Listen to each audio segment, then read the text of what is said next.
सांगणार की नाही आम्ही शिवाजी महाराजांचा इतिहास? सांगणार की नाही आम्ही शंभूचा इतिहास? सांगणार की नाही आम्ही तारा राणीचा इतिहास? आणि हे पण सांगणार की नाही जगाला की लाखाचं सैन्य घेऊन आलेला औरंगजेबाला जिवंत त्याच्या घरी जाता आलं नाही, त्याला महाराष्ट्र जिंकता आला नाही. शिवबा, शंभू आणि ताराराई यांच्यामुळे त्याला त्याच्या गावी नाही, त्याला माझ्या मराठी मातीत, त्याला माझ्या मराठी मातीत त्याचा थडग आम्ही उभारलं 350 वर्षापूर्वी. ती आमच्या शौर्याची निशाणी. आज जे म्हणतात ना की आम्ही ती कबर खोदणार आहोत, ते कबर औरंगजेबाची खोदणार नाहीत. ती कबर संभाजी, शिवाजी आणि ताराराणीच्या इतिहासाची खोदतायत तुम्ही. ती कबर खोदून शिवाजी महाराजांचा इतिहास पुसण्याचा प्रयत्न करतात. आणि हा अनेक वर्षांची परंपरा या महाराष्ट्रात आहे. या महाराष्ट्रानेच केशव भास्कर केशव त्या कुलकर्ण्याला बघितला, याच महाराष्ट्राने बघितला. याच महाराष्ट्राने नारो कुलकर्णीला बघितला. अखेरीस दिल्लीच्या दरबारात गेलेले शिवाजी महाराज कोणामुळे गेले हो? कोणामुळे गेले? कोण होता तो? मुसलमान होता.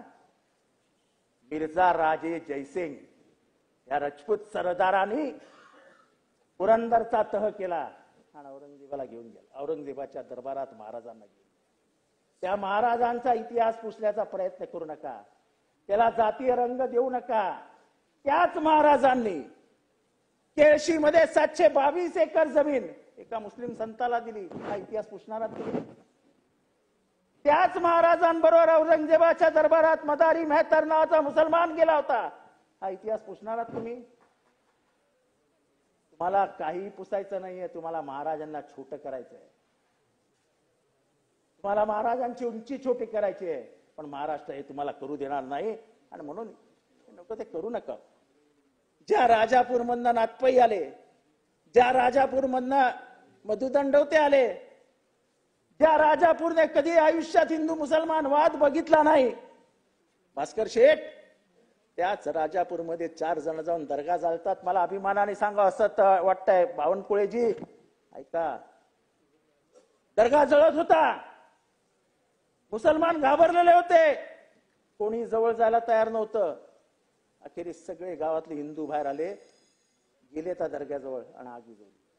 ही हिंदूंची ओळख आहे. वासुदैव कुटुंबकम असे म्हणणारे हिंदू आहोत आम्ही. ही परंपरा पाळणारे हिंदू आहोत आम्ही. बंद करावं, महाराष्ट्र जाळू नका हो. महाराष्ट्र लावून राख करून टाका. तुमच्यातला एक मंत्री कॅबिनेट म्हणजे कलेक्टिव्ह रिस्पॉन्सिबिलिटी असते ना, ही फक्त इतक्यापुरतीच मस्त मर्यादित असते तुमची रिस्पॉन्सिबिलिटी. मला साहेब तुमच्याकडनं जाणून घ्यायचं, एका कॅबिनेट मिनिस्टरची मर्यादा फक्त कॅबिनेट पुरती मर्यादित असते की बाहेर गेले तर तीच जबाबदारी असते? शपथ कशाला घेता? महाराष्ट्राची शपथ घेता ना. एक मंत्री उठतात, बाहेर जातात, आग लावण्याचा प्रयत्न करतात आणि मुख्यमंत्री महोदय काहीच बोलत नाही, कॅबिनेट काहीच बोलत नाही. कधी औरंगजेबावर आग लागते तर कधी हलाल का, काय हलाल का, नाही नाही नाही नाही, का हलाल का झटका.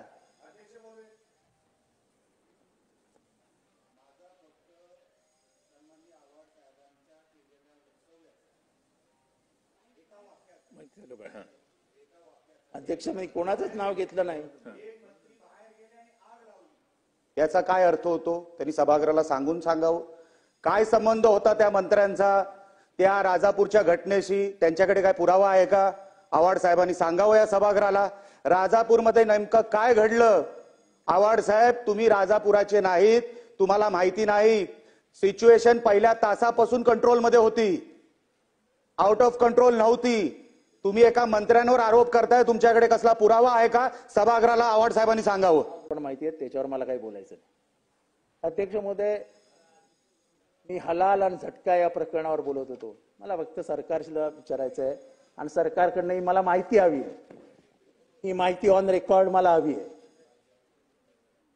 की महाराष्ट्र आणि मुंबईमध्ये झटका मटणाची दुकानं किती आहेत. आपण काय खातो हे जर आपल्याला माहित नसेल ते दुर्दैव आहे. महाराष्ट्राची खाद्य संस्कृती आहे आणि त्यामुळे महाराष्ट्रामध्ये झटका मटणाची दुकानं किती आहेत ह्याच्यावरनं सिद्ध होईल की महाराष्ट्राची जनता कुठलं मटण खाते.